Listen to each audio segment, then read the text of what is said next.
할렐루야. 예수 그리스도 이름으로 하나님의 말씀 함께 나눌 시간 갖도록 하겠습니다. 이 시간에는 출애굽기 11번째 시간이죠. 여호와의 유월절 제사라 이 제목으로 같이 사경하도록 하겠습니다. 먼저 장문에 오늘 굉장히 깁니다. 본문을 한번 읽어보실까요? 제가 먼저 읽겠습니다. 여호와께서 애굽 땅에서 모세와 아론에게 일러 가라사대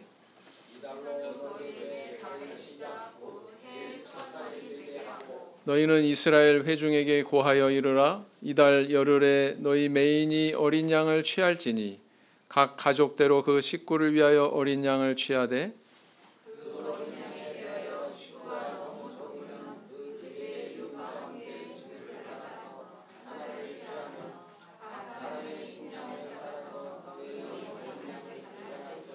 너희 어린 양은 흠없고 1년 된 수컷으로 하되 양이나 염소 중에서 취하고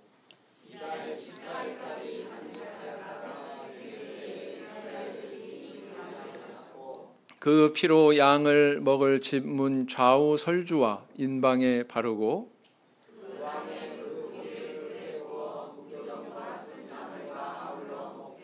난로나 물에 삶아서나 먹지 말고 그 머리와 정강이와 내장을 다 불에 구워 먹고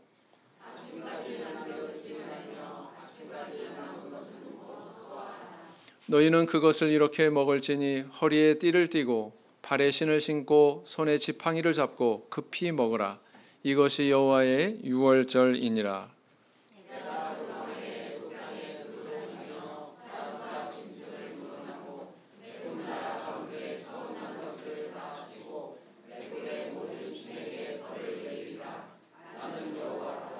내가 애굽 땅을 칠 때 그 피가 너희의 거하는 집에 있어서 너희를 위하여 표적이 될지라. 내가 피를 볼 때에 너희를 넘어가리니 재앙이 너희에게 내려 멸하지 아니하리라.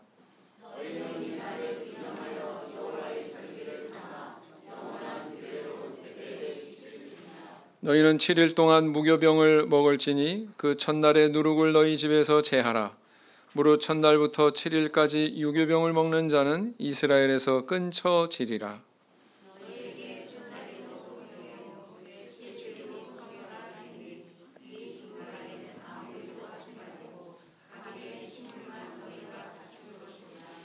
너희는 무교절을 지키라. 이날에 내가 너희 군대를 애굽 땅에서 인도하여 내었음이니라. 그러므로 너희가 영원한 규례를 삼아 이 날을 대대로 지킬지라.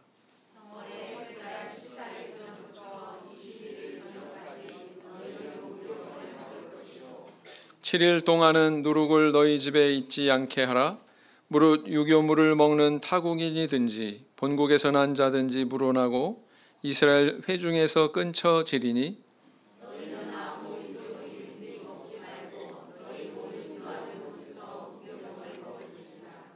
모세가 이스라엘 모든 장로를 불러서 그들에게 이르되 너희는 나가서 너희 가족대로 어린 양을 택하여 유월절 양으로 잡고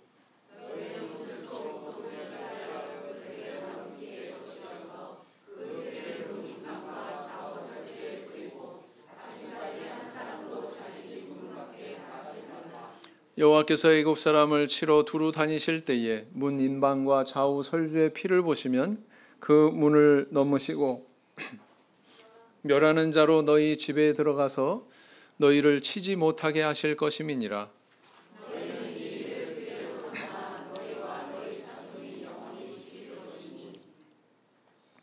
너희는 여호와께서 허락하신 대로 너희에게 주시는 땅에 이를 때에 이 예식을 지킬 것이라.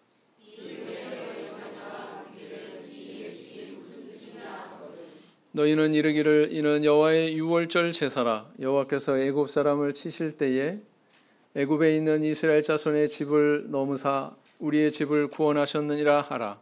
하매 백성이 머리 숙여 경배하니라.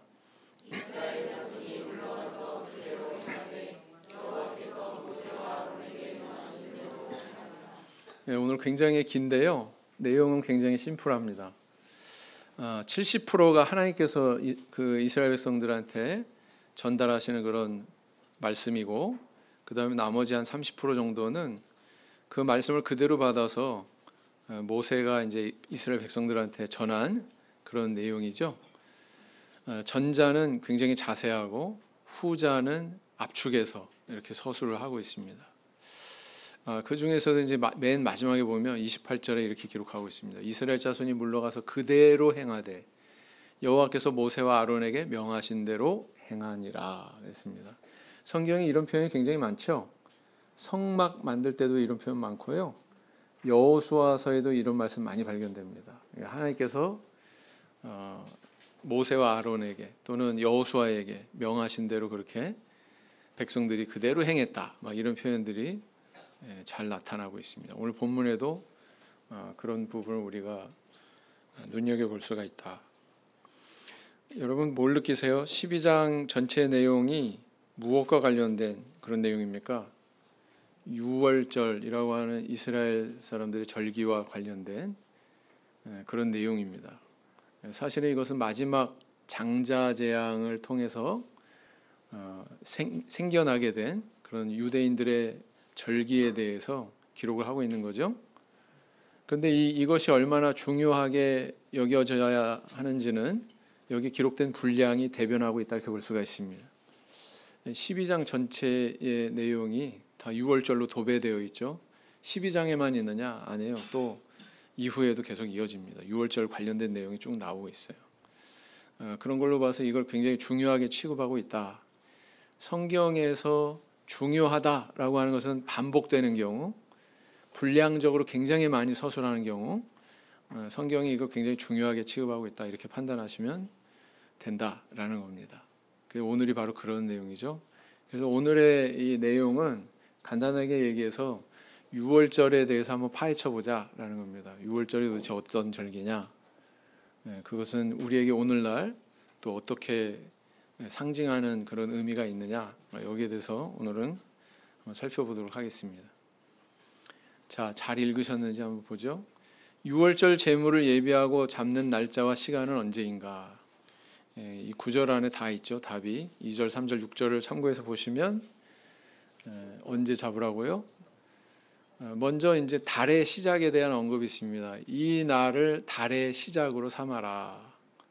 해의 첫 달로 삼아라. 이렇게 명령하고 계십니다.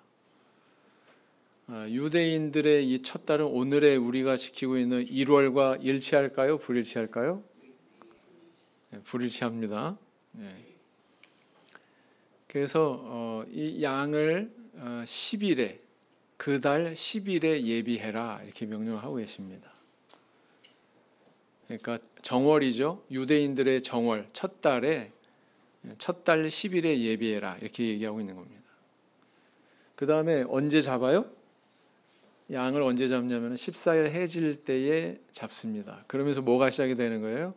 유월절 절기가 시작이 되는 겁니다. 동시에 또 무교절이 시작이 되는 거죠. 그죠? 무교절은 일주일 동안 지킵니다. 자, 유월절 제물로 하나님이 제시하신 적절한 기준은 무엇이었는가? 제물로서 어떤 조건을 이렇게 쭉 나열하고 있습니까? 5절에 보니까 흠없고 일련된 수컷이어야 된다. 그러면 어떤 동물을요? 양이나 염소 중에서 취해라. 이렇게 명령을 하셨다라는 겁니다. 하나님은 유월절 제물을 잡은 후 받은 피를 어떻게 하라고 명령하셨는가? 7절에 보니까 양을 먹을 집 좌우 설주와 인방에 바르라 이렇게 명령하십니다. 뭐가 설주고 뭐가 인방인지는 이제 나중에 그림으로 알 텐데요. 여기서 설주는 좌우 설주 이렇게 수식을 하고 있죠. 그래서 이게 뭐 양쪽으로 있는 거구나. 좀 상상이 가능하시죠? 하나님은 유월절 제물의 고기에 대해서 어떻게 명령하셨는가? 8절에서 11절 보면 굉장히 자세합니다. 불에 구워서 무교병과 또 쓴 나물과 함께 먹어라 이렇게 명령하십니다. 물에 삶으라고 그러지 않으셨어요? 그죠? 그 다음에 뭐 증기로 쪄라 뭐 이렇게도 말씀 안 하셨습니다. 불에 구워서 먹어라.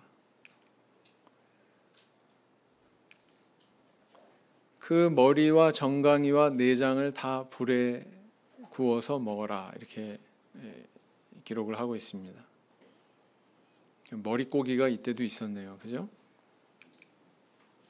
아침까지 남기지 말고 혹시 남으면 곧 소화하라. 여기서 소화하라는 것은 불에 살라라 이런 뜻이죠. 다 없애버려라 이런 뜻입니다.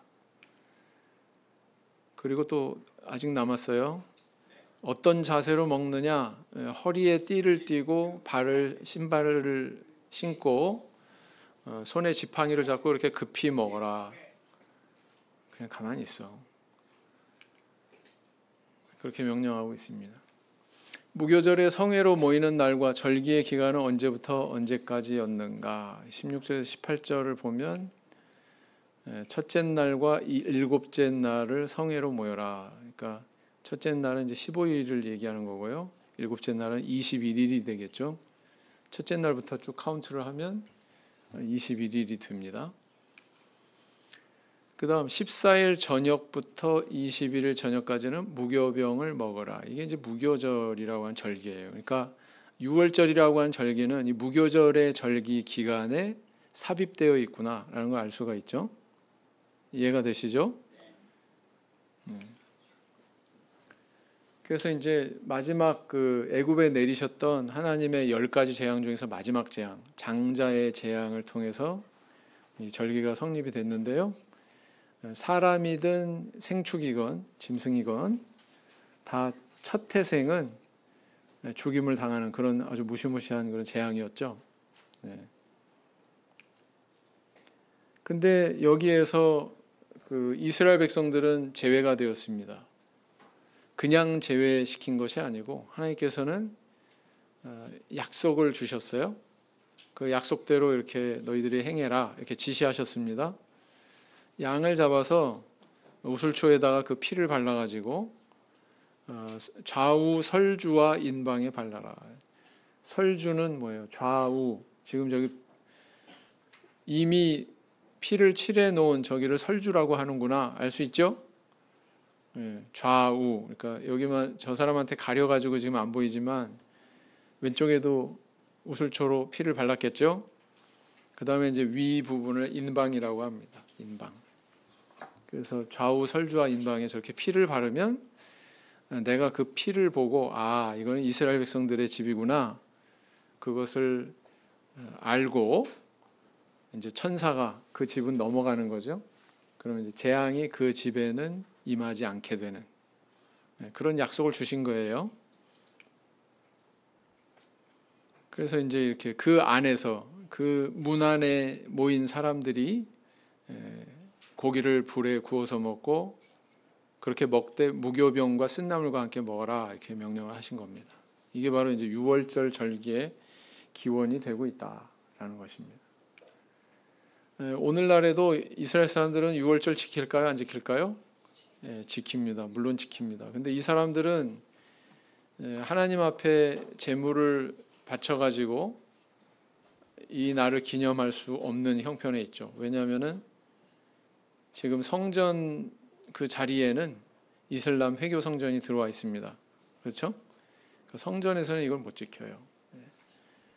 그래서 각 가정마다 가장이 마치 그 제사장과 같은 역할을 하면서 이 절기를 지킵니다. 그래서 이제 6월절 만찬을 세데르라고 그래요. 페사흐 세데르. 페사흐는 6월절이라는 뜻이고 세데르는 바로 만찬을 의미합니다. 오늘날에도 저렇게 지킨다. 저 때는요 보통 때 사용하던 그런 식기를 다 치웁니다. 식기와 뭐 포크, 나이프 뭐 이런 것까지 다 치워요. 그리고 6월절만을 위해서 특별히 보관해 놓는 특별한 식기들을 꺼내 놓습니다. 그래서 거기다가 음식을 담고 그리고서 이제 그 절기를 지키는데요.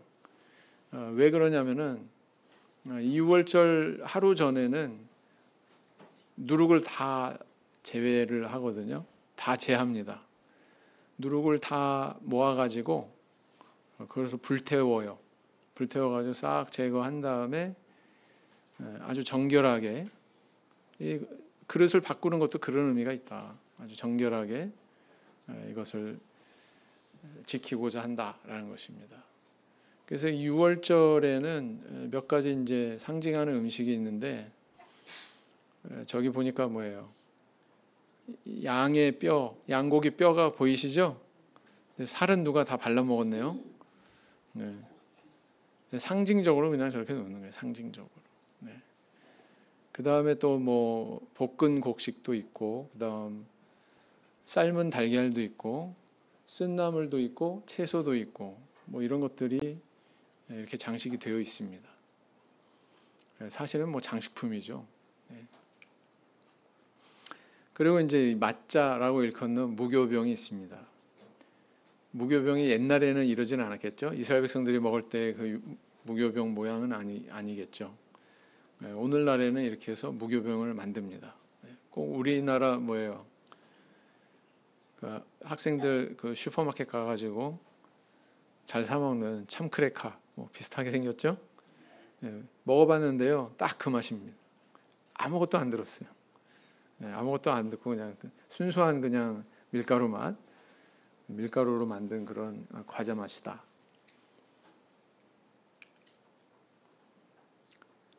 근데 아직도 이 6월절을 옛날 방식으로 이렇게 기념하고 지키는 그런 사람들이 있습니다. 그 사람들은 어떤 사람이냐면은 한 700명 정도 지금 이스라엘에 남아 있는 사마리아인들. 당신 뿌리가 어디요? 그러면 우린 사마리아인입니다. 이렇게 대답하는 사람들이 한 700명 정도 된다 그래요. 그 사람들은 그리심산 주변, 예루살렘이 아닌 그리심산 주변에서 이 제사를 지냅니다. 이렇게 구약의 그런 규정대로 그런 풍습이 지금 이렇게 유지되고 있어요. 흰 옷 입은 사람들은 다 사마리아인입니다. 그래서 이렇게 양을 잡아가지고 끔찍하죠? 빨리 넘기겠습니다. 동영상으로 한번 보시겠습니다. 바로 이분이 이제 이 사마리아인의 대제사장입니다. 때마침 이곳에 마치 온 그 순례객들, 네. 특히 이 흰 옷을 입은 사람들이 사마리아인들이고요. 네. 자, 어린 양들입니다. 네, 그렇군요. 이게 또 어린 양이어야 된대요. 1년 된. 네. 그래서 가족 대로 잡기 때문에 이날 한 4, 50마리가 잡혀나갑니다. 아, 네. 어쩌면 예수님께서 우리를 위해 그렇죠. 대신 돌아가신 그 예표이기도 한데 네. 양을 잡기 전에 또 예식을 합니다. 아, 네. 사마리아 달력으로라고 하셨는데 그 유대인들이 지키는 6월절과 사마리아인들이 좀 더 지키는 달라요. 아, 다르군요. 그러니까 유대인들보다 보통 한 달 후에 네. 이렇게 있고요. 또 유년이 끼게 되면 이제 거의 같은 시기에 이루어지기도 하고. 네. 자, 이제 거의 클라이막스가 오고 이제 네. 모든 그 사마리아 유대인들의 그런 그 원로들이 이제 네. 본격적으로 기도를 하고 네. 이게 이제 그 출애굽기에 있는 기도문을 읽는 거예요. 그래서 기도문입니다. 아, 이게 히브리어가 또 아니고 사마리아 이 히브리어가 따로 있습니다. 아, 사마리아 히브리어가 따로 예, 있군요. 그 사마리아 이제 오경이라 그러는데 네. 그다음에 이제 감람나무 이게 장작 있죠? 아. 약간 이제 불에 구워 네. 먹으라 했을 때에 이제 미리부터 이제 불을 피우는 거예요. 이 기도문을 읽고 네. 막 아우성을 치면서 계속해서 양을 잡는데 네. 양이 죽음으로 죽음의 신이 네. 우리를 넘어가고 우리는 생명을 얻었다라는 것인데 저들에게는 최고의 이제 그 행사고 대신 우리에게는 아직 예수님이 우리를 위해서 그렇죠. 죽으셨구나. 사실 이 애굽 종살이에 나올 때 죽음을 면하고 네. 이 다유함을 느꼈던 것을 매년 기억하기 위해서 기억하기 양을 잡으면서 위해서. 네. 3,400년 꼬챙이에 전에 꽂아가지고 오늘로 돌아가서 땅에다가 그 애굽에서 임하셨던 불을 하나님의 피운 그 땅에다가 은혜를 계속 집어넣어서 이렇게 체험한다 이렇게 돼 그렇죠. 있고 네. 요것이 이제 쓴 나물과 아, 아까 말씀하신 무교병입니다. 무교병. 고기가 익는 동안에 네. 이제 곳곳에서 함께 이제 무교병을 먹는 거예요. 나눠 먹는. 예. 네. 저거 이방인한테 줄까요? 안 줄까요? 안 줍니다. 안 준답니다. 네. 자, 6월절이 이렇게 지금까지도 이렇게 명맥이 유지되고 있는데요. 유대인들뿐만 아니라 이렇게 사마리아 출신의 그런 이스라엘 사람들도 여전히 이렇게 지키고 있구나라는 것을 확인할 수가 있죠. 네, 그만큼 중요하게 여기는 그만큼. 혹시라도 이제 그 정말 여기 가보고 싶다 그러시면 한 3월쯤에 날짜 확인하셔서 가면 됩니다. 사마리아인들의 이런 풍습을 보려면 한 달 뒤니까 한 4월쯤 되겠죠. 자, 유월절이라는 명칭의 유래에 대해서 이야기해 보자 그랬습니다. 유월절, 너물유, 너물월. 우리 한자 이 명칭으로도 넘어간다, 넘어가는 절기다 이런 뜻을 담고 있습니다. 근데 이제 본래 이제 히브리어 페사흐 이거는 이게 바로 그 유월절이라고 하는 명칭인데 이 뜻이 뭐냐면 넘어간다 이런 뜻이에요. 그래서 이걸 그대로 반영해 가지고 영어로도 패스오버 이렇게 번역이 되고 있죠. 패스 오버 이렇게 두 단어로 이렇게 조합이 돼 가지고 패스 오버 이렇게 번역을 하고 있습니다. 장자 죽음의 재앙이 이스라엘 백성들에게는 임하지 않고 그 재앙이 넘어갔다. 이 뜻에서 이 유월절 절기의 명칭이 결정이 됐다 이렇게 볼 수가 있습니다. 그래서 이것을 기념하라 하나님께서는 명령을 하고 계시죠. 한번 이 유래에 대해서 근거가 되는 구절을 한번 읽어보겠습니다. 시작.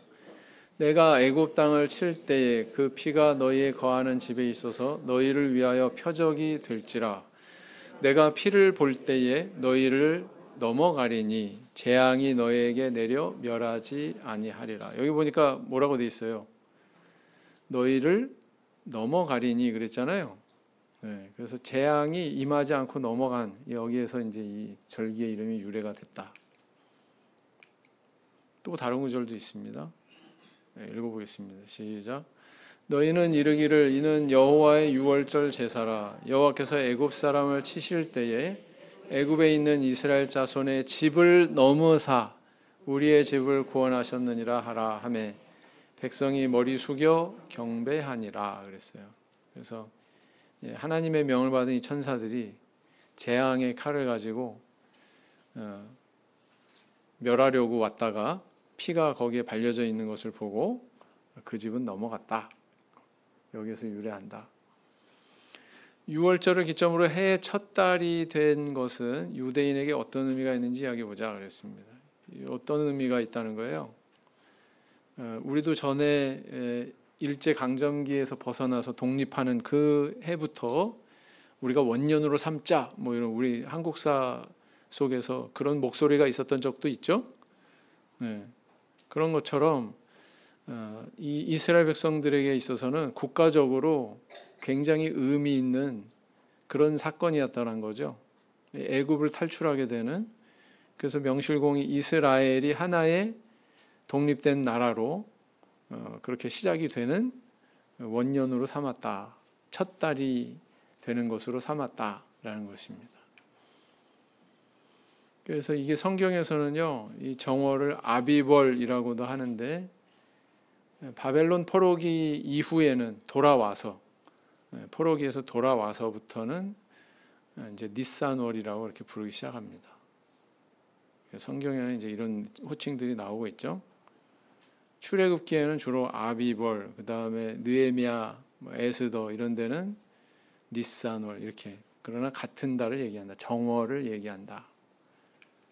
그러나 현재 우리의 달력과는 다르다. 한국의 3, 4월에 해당되는 그런 계절이에요. 네. 그래서 이 출애굽 시점을 이스라엘 민족의 역사가 시작된 때로 간주하고 있는 것입니다. 네. 그런 의미가 있다. 그러니까 굉장히 중요한 거죠. 이 사람들에게 있어서.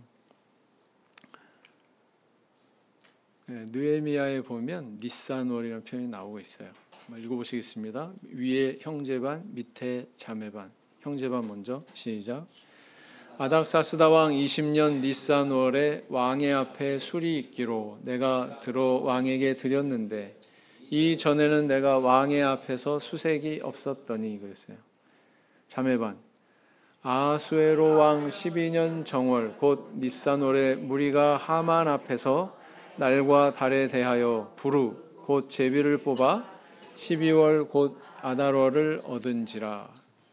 여기 보면은 또 니산월 또 나오고 있죠. 잠깐 우리가 복습을 해보면 여기서 부르, 제비 뽑는 거를 이제 부르라고 하는데 여기에서 기원한 또 절기가 있었죠. 이스라엘 백성들 절기. 그 이름이 뭐였죠? 부림절. 그죠? 그 부림절은 또 부르 여기에서 기원한 그런 명칭이죠. 절기가 많다. 이것은 뭐 신약 시대의 우리 성도들의 입장에서 보면 어찌 보면 예수 그리스도를 통해서 예수님을 일컬어서 하나님의 어린 양으로 표현한 최초의 인물이 누구였어요? 신약 성경에서 요한복음 1장 29절에 보면 세례 요한이 예수님 지나가는 걸 보면서 뭐라고 증거했습니까? 보라, 세상 죄를 지고 가는 하나님의 어린 양이로다. 이렇게 표현하고 있지 않습니까? 이 예수 그리스도를 통해서 우리가 구원받은 이 사건을 상징하고 있다. 뭐가요? 유월절이라고 하는 이 절기와 기원한 그 사건이 어린 양을 희생시켜서 그 피를 설주와 인방에 바르고 그래서 우리 그 멸망을 면했던 그 이스라엘 백성들의 그런 모습이 사실은 우리 오늘날 신약 시대에 와서 예수 그리스도를 통해서 구원을 얻은 우리의 모습을 상징하고 있다. 이렇게 보는 거죠. 요한복음 5장 24절 읽어보시겠습니다. 시작. 내가 진실로 진실로 너에게 이르노니 내 말을 듣고 또 나 보내신 이를 믿는 자는 영생을 얻었고 심판에 이르지 아니하나니 사망에서 생명으로 옮겼느니라. 참 드라마틱한 표현이죠. 사망에서 생명으로 옮겼느니라. 완전히 극단이잖아요. 그죠? 이스라엘 백성들의 역사가 그러했다. 어저께까지만 해도 종이의 신분이었는데 이제 완전히 자유를 얻은 거예요. 성경에 보면 그 밤에 바로가 야 떠나라. 그 밤은 어떤 밤입니까? 장자 죽음의 재앙이 임한 그 밤. 곧바로 떠나라고 그런 거예요. 곧바로. 그럴 수가 있죠. 그 다음 세 번째, 유월절 절기가 그리스도의 구속사역의 상징이라고 할 때 그 대응점에 대해서 모두 나열해 보자 그랬습니다. 상징, 비유, 뭐 풍유, 뭐 이런 것들은 다 어떤 대응점이 있습니다. 대응점이 있어요. 본래는 이러한데 이것은 저것을 상징한다. 거기에 이제 하나씩 다 견주어 볼 수가 있는데요. 흠 없는 어린 양은 바로 우리 허물이 없으신 그리스도를 상징하고 있다. 뭐 다 잘 아시죠? 네. 양이 미리 예비된 것처럼 예수 그리스도도 하나님께서 미리 예비하셨다고 이렇게 표현하고 있습니다. 유대인의 그런 사망을 명쾌하기 위해서 이렇게 피 흘린 것처럼 어린 양이 피 흘린 것처럼 예수 그리스도께서 이렇게 피 흘려 주신 거죠. 그 다음에 또 뼈를 꺾지 않았어요. 양의 뼈를 꺾지 않았습니다. 무슨 의미가 있을까요? 여러분 솥에다 넣고 삶으려면 어떻게 해야 돼요? 통째로 넣을 수 있어요? 그렇게 조리하려면 어떻게 해야 돼요? 뼈를 꺾어야 되죠. 근데 하나님께서는 뭐예요? 날로 먹지도 말고 삶지도 말고 불에 구워서 먹어라. 삶는 것은 굉장히 오래 걸리는 거예요. 맞죠? 고기 삶는 일은 굉장히 오래 걸립니다. 몇 시간도 걸립니다. 그렇게 하지 마라. 사실은 급하게 먹어야 되는 사정과 연관되어 있다. 불에 구워서 먹었어요. 그러니까 뼈도 꺾지 않았어요. 뼈 꺾고 그러면 일이 더 많아요? 적어요? 더 많아요. 네. 그러니까 그럴 여유가 없는 거예요. 뭐 뼈 꺾고 저 조리하고 막 그럴 여유가 없는 거예요. 이것을 우리가 신약 성경에서 이것은 바로 예수 그리스도의 그 뼈가 꺾이지 않은 것에 대한 예표다. 성경이 이렇게 증거하고 있죠. 요한 사도가 이렇게 얘기하고 있죠. 조금 이따 이제 구절로 다 살펴볼 거예요. 고기를 불에 구워 먹었습니다. 성찬례를 통해서 우리가 그리스도의 몸과 피에 참여하는 것을 겨냥하고 있다. 이렇게 볼 수 있습니다. 자, 한 구절씩 한번 살펴볼까요? 위에 형제반, 밑에 자매반 읽어보겠습니다. 형제반 먼저 시작. 하나님이 죄를 알지도 못하신 자로 우리를 대신하여 죄를 삼으신 것은 우리로 하여금 저의 안에서 하나님의 의가 되게 하려 하심이니라 그랬어요. 자매반, 우리에게 있는 대제사장은 우리의 연약함을 체휼하지 아니하는 자가 아니요 모든 일에 우리와 한결같이 시험을 받은 자로되 죄는 없으시니라 그랬습니다. 죄를 알지도 못하신 자다. 죄는 없으신 자다. 이렇게 성경 계속 증거하고 있습니다. 요한복음 1장 29절 다 같이 읽어보겠습니다. 시작. 이튿날 요한이 예수께서 자기에게 나아오심을 보고 가로되 보라 세상 죄를 지고 가는 하나님의 어린 양이로다 그랬어요. 이 어린 양은 제물로서의 양을 분명히 표현하고 있는 거예요. 그 근거는 어디에 있냐면 앞에 수식어가 있죠. 세상 죄를 지고 가는, 이렇게 대속의 의미를 담고 있는 어린 양이란 뜻입니다. 대속의 의미는 어디서 발견할 수 있어요? 제단에서, 거기에서 그 죽임당하는 짐승을 통해서, 양이니 염소니 이런 짐승을 통해서 발견이 되는 개념이거든요. 근데 예수님을 향해서 이미 이런 표현을 하고 있다. 다른 어느 누구도 예수님이 제물이 될 것에 대해서 아무도 알지 못했는데 누구는 알고 있었어요? 세례 요한은 알고 있었어요. 예수님이 어떤 길을 갈 건지. 피로 구원한다 라는 것에 대해서 또 대응점이 있다. 에베소 1장 7절 형제 반, 마태복음은 자매 반 이렇게 씁니다. 우리가 그리스도 안에서 그의 은혜의 풍성함을 따라 그의 피로 말미암아 구속 곧 죄사함을 받았으니 그랬습니다.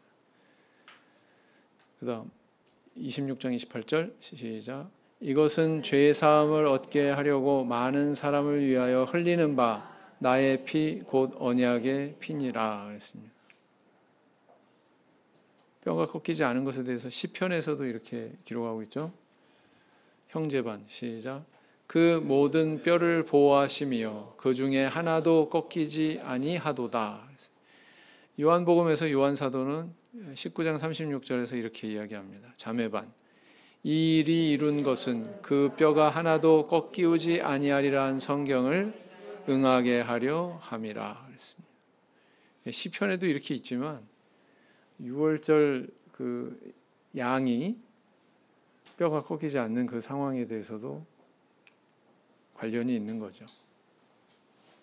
예수님께서는 요한복음 6장에서 어떤 기적을 행하셨어요? 오병이의 기적을 행하셨어요. 그리고 나서 오늘날 우리가 성찬예를 가지는데 그 성찬예의 근간이 되는 그런 말씀을 쭉 여기서 나열하셨습니다.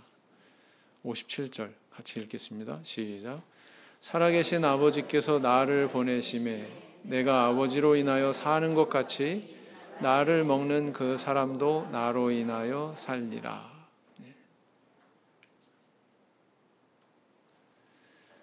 네 번째, 절기 기간에 먹는 음식의 영적인 의미에 대해서 이야기해보자 그랬습니다. 먼저 불에 구워진 고기, 이건 뭘 의미할까요? 고난 받으신 그런 그리스도를 상징하고 있다 이렇게 볼 수가 있죠. 그다음 무교병은 뭘 의미할까요? 무교병, 애굽에서의 죄악을 청산한 새로운 생활, 이렇게 해석해 볼 수가 있습니다. 사실 이 무교병을 먹은 것은 굉장히 바쁘고 시간 여유가 없었던 거와도 관련이 있죠. 그죠? 유교병이 맛있어요? 무교병이 맛있어요? 아무래도 누룩이 들어가서 발효된 게 맛있죠. 입에는 맛있죠.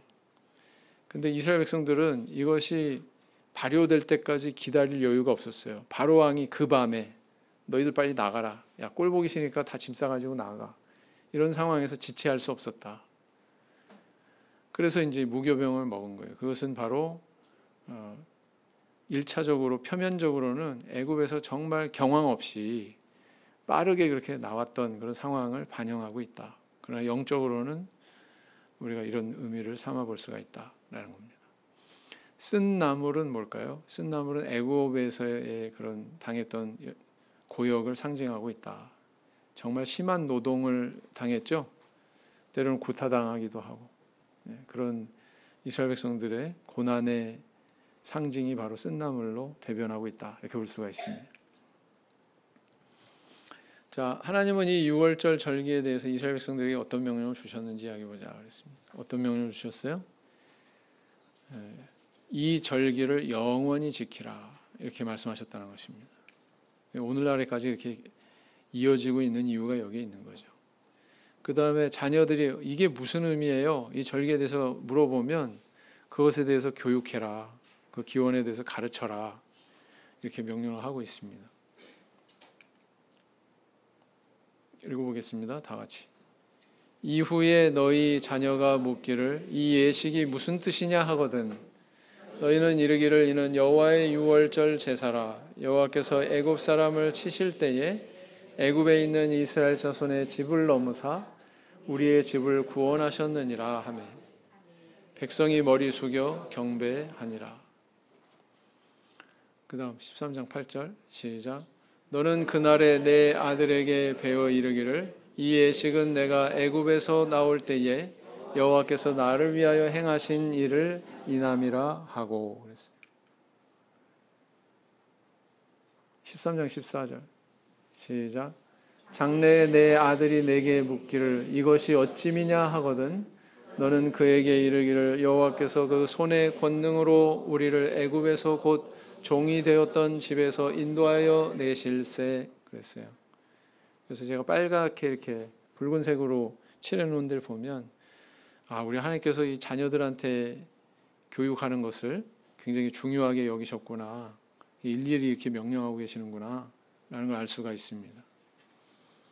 그리고 아까 이제 먹는 자세가 어땠어요? 허리띠를 두르고 그 다음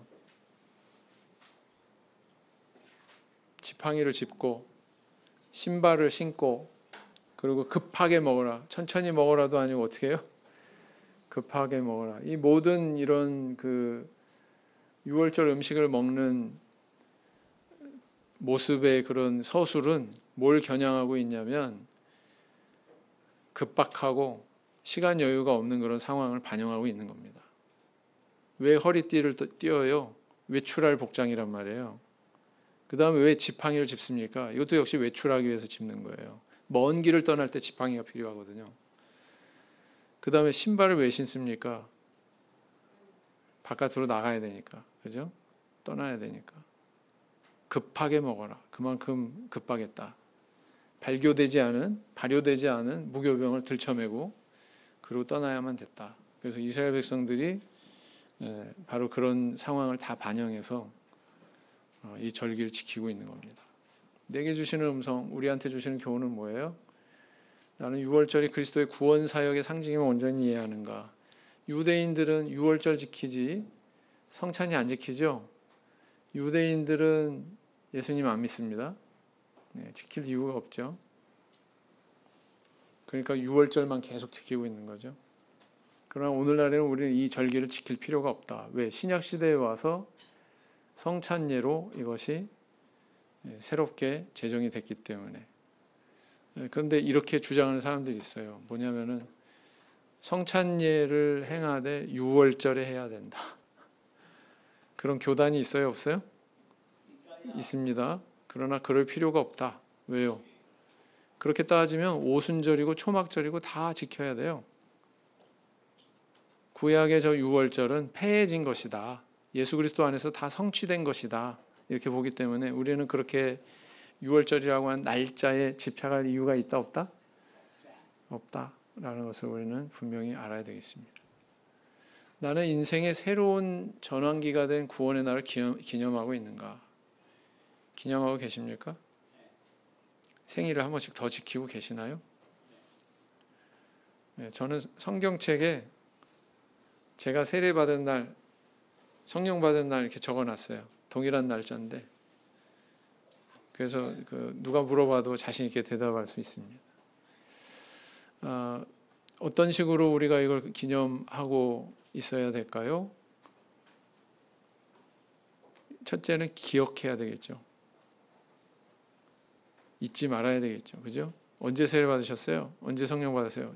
극적 하면 잘 모르겠는데요. 그러지 말자. 그리고 그 의미에 대해서 자녀들한테 가르쳐야 된다. 자녀들한테 가르쳐야 된다. 그래서 세례받은 자녀 또 성령 받은 자녀에 대해서 식구들끼리 너무 확대하지 마시고 집안에서 간단한 기념 행사 같은 거 하시는 것도 괜찮은 것 같습니다. 오늘 여기까지 살펴봤습니다. 묵상 기도하시겠습니다.